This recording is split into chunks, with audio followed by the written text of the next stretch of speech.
இங்க நிவின் ஒரு பக்கம், இங்க பாருங்க காவேரி, நீங்க தான் தப்பா புரிஞ்சுட்டு இருக்கீங்கன்னு நினைக்கிறேன். ஏன்னா எனக்கு தெரிஞ்ச வரைக்கும் விஜய் உங்க மேல இன்னுமே விருப்பமா தான் இருக்காரு. அவரு கண்டிப்பா உங்கள விட்டுட்டு பிரியணும்னு நினைக்கவே இல்ல அப்படின்ற மாரி இங்க காவேரிட்ட சொல்றாங்க. பட் ஆனா காவேரி இருந்துகிட்டு, இங்க பாருங்க அவரு வெண்ணிலா விஷயத்துல இன்னுமே சரியான முடிவு எடுக்கல. ஏன்னா வெண்ணிலா மேல அவர் எப்படி அக்கறை வச்சிருக்காரு அப்படிங்கிற விஷயத்த நான் கவனிச்சிருக்கேன். ஏன்னா என்னோட வாழ்க்கைக்கு முன்னாடி அவர் வெண்ணிலா கூட தான் ரொம்பவே சந்தோஷமாவும், ரொம்பவே முழுமையா லவ் பண்ணிட்டு இருந்த ஒரே ஆள் அவங்க தான். இப்போ அவங்களுக்கு எல்லாமே சரியானதுக்கு அப்புறம், இப்ப விஜய் என்ன முடிவு எடுக்கிறாருன்னு நான் தெரிஞ்சுக்க விரும்புறேன். அதுக்காக நான் எவ்வளோ நாள் வேணாலும் காத்திருப்பேன் அப்படின்ற மாதிரி இந்த பக்கம் காவேரி ரொம்பவே ஓப்பனாக பேசுகிறாங்க. அதாவது வெண்ணிலா விஜயோட லைஃப்பை விட்டு சரியானதுக்கப்புறம் போயிட்டாங்கன்னா கண்டிப்பாக விஜயை தேடி நான் போயிடுவேன் அப்படின்ற மாதிரி காவேரி பதில் சொல்கிறாங்க. இதை கேட்டோன்னே இந்த பக்கம் நிவினுமே அப்போனா இந்த விஷயத்தை பற்றி விஜய் கிட்ட பேசணும் அப்படின்ற மாதிரி அவருமே ஃபிக்ஸ் ஆக்கிறாரு. அதே நேரத்தில் இந்த பக்கம் இவங்க ரெண்டு பேரும் பேசிட்டு இருக்க விஷயத்த பார்த்துட்டு இருந்த யமுனாவுமே சம்மந்தமே இல்லாமல் இந்த பக்கம் காவேரி மேலேயே நிவின் மேலேயும் சந்தேகப்பட ஆரம்பிக்கிறாங்க. எதுக்காக இவங்க இப்படி பேசிட்டு இருக்காங்க, நிவின் இவங்க அக்காவும் ஏன் இப்படி பேசுறா அப்படின்ற மாதிரி அவங்களுக்குள்ள ஒரு பொசசிவ்னஸ் உண்டாக ஆரம்பிக்குது. அதே நேரத்தில் யமுனா இந்த மாதிரி காவேரியும் நவீனும் பேசிட்டு இருக்க விஷயத்த இப்படி கவனிக்கிறாளே, அது மட்டும் இல்லாம அவ ஒரு மாதிரி சந்தேக கண்ணோட பாக்குறாளே அப்படின்ற மாதிரி அந்த விஷயத்த சாரதாவும் நோட் பண்றாங்க. அந்த விஷயத்தை பத்தி யோசிச்சுக்கிட்டு அவங்களுமே தன்னோட ரூம்ல என்ன பண்றதே தெரியாம அங்கேயும் இங்கேயும் நடந்துகிட்டு இருக்காங்க. அப்ப அங்க வந்த கங்காவுமே என்னாச்சுமா மறுபடியுமே காவேரி விஷயத்தை நினைச்சு ரொம்பவே குழம்பிக்கிட்டு இருக்கே அப்படின்ற மாதிரி கேட்கறாங்க. நான் சாரதா இருந்துகிட்டு அதெல்லாம் இல்லடி, நம்ம முதல்ல சீக்கிரம் இந்த வீட்டை விட்டு காலி பண்ணோண்டி, இந்த வீட்டுல இருந்தா ஒரு பெரிய பிரச்சனை நடக்க வாய்ப்பு இருக்கு அப்படின்ற மாதிரி சொல்றாங்க. உடனே கங்கா இருந்துகிட்டு என்னாச்சு நிவினோட அம்மா ஏதாவது சொன்னாங்களா அப்படின்ற மாதிரி கேட்குறாங்க. ஆனால் சாரதாவுமே இல்லை, நிவினோட அம்மாலாம் எதுவுமே சொல்லலை, அவங்க பையனோட வார்த்தைக்கு கட்டுப்பட்டு எதுவுமே பேசாமல் அமைதியாக தான் இருக்காங்க. ஆனால் நம்ம வீட்டில் இருக்கிற ஒன்று தான் சரியில்லை, அது யமுனா தான் சம்மந்தமே இல்லாமல் இங்கே நிவினும் காவேரியும் பேசிட்டு இருக்க விஷயத்த நினச்சி ஒரு மாதிரியாக பார்த்து முகத்தை சொல்லிச்சுட்டு போறா. சொல்லப்போனால் அவள் பண்ணுற விஷயங்கள் எனக்கு எதுவுமே பிடிக்கல அப்படின்ற மாதிரி இங்கே அவங்களும் சொல்லிட்டு இருக்காங்க.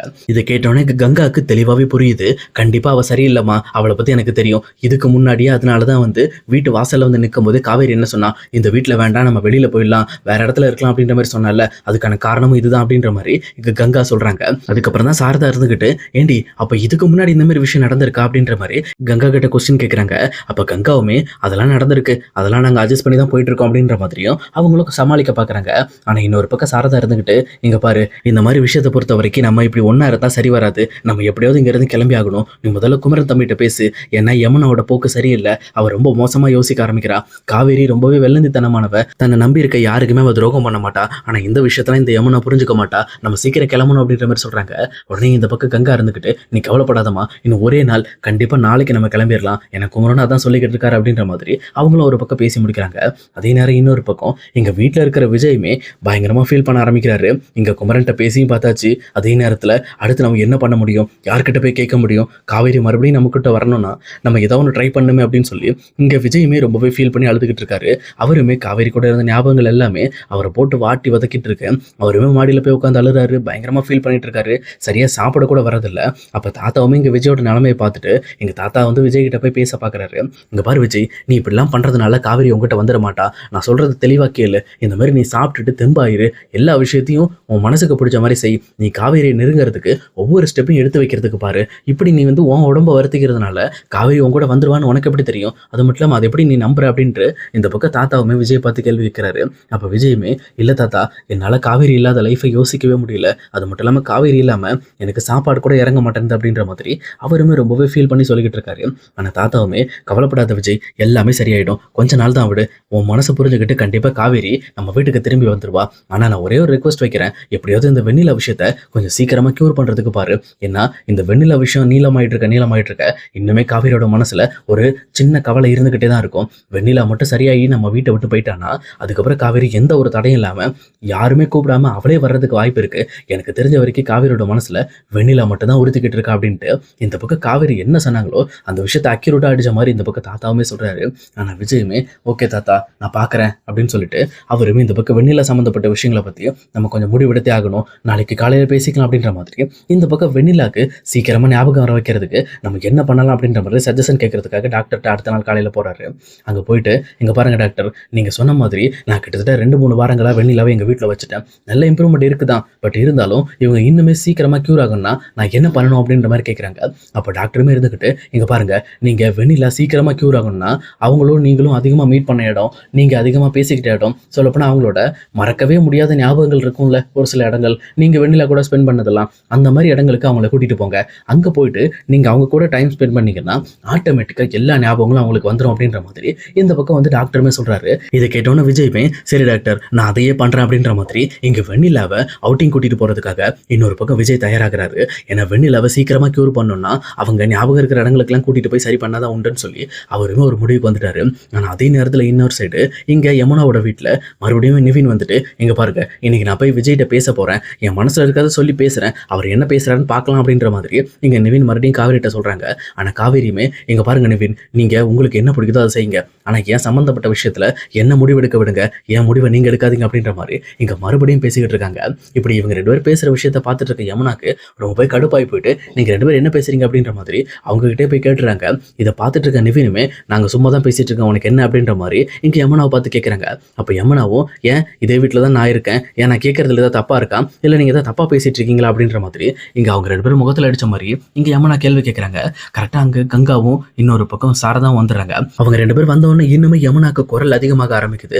ஏன்க்கா இப்படி பண்ணிக்கிட்டு இருக்க, எதுக்காக என் வாழ்க்கையை நீ அழிக்கணும்னு இப்படி பண்ற அப்படின்ற மாதிரி காவேரியை பார்த்து இங்க யமுனா கேள்வி கேட்க ஆரம்பிக்கிறாங்க. அப்ப கங்கா இருந்துகிட்டு ஏன் யமுனா இரு, எதுக்கு இப்ப காவேரிட்ட இப்படி பேசிட்டு இருக்க, அப்படி அவ என்ன பண்ணிட்டா, ஏன் இப்படி எல்லாம் வந்து தப்பான வார்த்தையை போட்டு பேசிட்டு இருக்க அப்படின்ற மாதிரி இங்க கங்காவும் கேட்கறாங்க. ஆனா இதை கேட்டவொடனே இந்த பக்கம் யமுனாக்கு இன்னுமே கோபம் வந்துருது. இங்க பாருக்கா அக்கா பண்றது எதுவுமே சரியில்லை, சம்பந்தம் இல்லாம நிவின் கிட்ட அடிக்கடி தனியா கூப்பிட்டு பேசிட்டு இருக்கா, இவ எதுக்கு தனியா கூப்பிட்டு பேசணும், அப்படி இவங்க பேசிட்டு இருக்க விஷயத்துல நீ என்ன பேசணும்னு வந்து கேட்டா நிவின் வேற இந்த விஷயத்துல நீ தலையிடாத, நாங்க சும்மா தான் பேசிட்டு இருக்கோம் அப்படின்னு சொல்லி என் மேல கோவப்பட ஆரம்பிக்கிறாரு. எதுக்கு இப்படி பண்ணிட்டு இருக்கீங்க அப்படின்ற மாதிரி இங்க நிவின் மேலேயும் சரி இங்க காவேரி மேலேயும் பயங்கரமா கோவப்பட ஆரம்பிக்கிறாங்க. ஆனா இதை பார்த்துட்டு இருக்க குமரனுக்குமே ரொம்பவே டென்ஷன் ஆகுது. அப்ப குமரன் குறுக்க வந்து இங்க பாரு யமுனா நீ தேவையில்லாம சந்தேகப்பட்டுக்கிட்டு இருக்க, இந்த மாதிரி காவேரி அப்படிப்பட்ட ஒரு ஆளே கிடையாது, அது மட்டும் இல்லாம உன் மனசுல இருக்கிற டவுட்டுக்கு எல்லாருக்குமே நாங்க கிளியர் பண்ணணும்னு எந்த ஒரு அவசியமும் கிடையாது, நாங்க இந்த வீட்டுல இருக்கிறதுனால தான் உனக்கு பிரச்சனையா இருக்கு, விடு இன்னையோட நாங்க இந்த வீட்டை விட்டு கிளம்பிடுறோம், எதுக்காக இப்படி எங்களை போட்டு டார்ச்சர் பண்ணிக்கிட்டு இருக்க, எங்களை மட்டும் இல்லாம காவேரி எதுக்கு டார்ச்சர் பண்ற அப்படின்ற மாதிரி இந்த பக்கம் குமரனும் ரொம்பவே டென்ஷனோட யமுனாவை பார்த்து கேட்டுட்டு இருக்காங்க. அப்ப பார்த்துட்டு இருக்க நிவினுமே இங்க பாருங்க குமரன் நீங்க அப்படிலாம் யோசிக்காதீங்க, நீங்க இந்த வீட்டுல இருக்கலாம், எந்த ஒரு தப்பும் கிடையாது, இந்த மாதிரி இந்த யமுனா தான் தேவையில்லாத வேலை பண்ணிக்கிட்டு இருக்கா, அவ ஏன் இப்படிலாம் பண்ணிட்டு இருக்கான்னு எனக்கு ஒண்ணுமே புரியல அப்படின்ற மாதிரி நிவினுமே இங்க யமுனா பண்ற விஷயத்துக்கு பொறுப்பேற்றுக்காம அவருமே யமுனாவை பிடிச்சி சத்தம் போட்டுட்டு இருக்காரு. ஆனா யமுனாக்கு இன்னுமே டென்ஷன் ஆயிடுது. என்ன இது எனக்காக யாருமே சப்போர்ட் பண்ண மாட்டீங்களா, ஏன் நிவின் நீங்க கூட எனக்காக பேச மாட்டீங்களா, இப்ப நான் பண்ணதான் தப்பு, உங்களை வந்து கேள்வி கேட்ட தப்பு, நீங்க பேசினா பேசிட்டு போங்கன்னு விட்டுருணுமா, உங்களை எந்த ஒரு கேள்வியும் கேட்க கூடாதா, இப்படிதான் நான் இருக்கணுமா அப்படின்ற மாதிரி இந்த பக்கம் இவங்க ஒரு பக்கம் காய்ச்சி பூச்சுன்னு கத்திக்கிட்டு இருக்காங்க.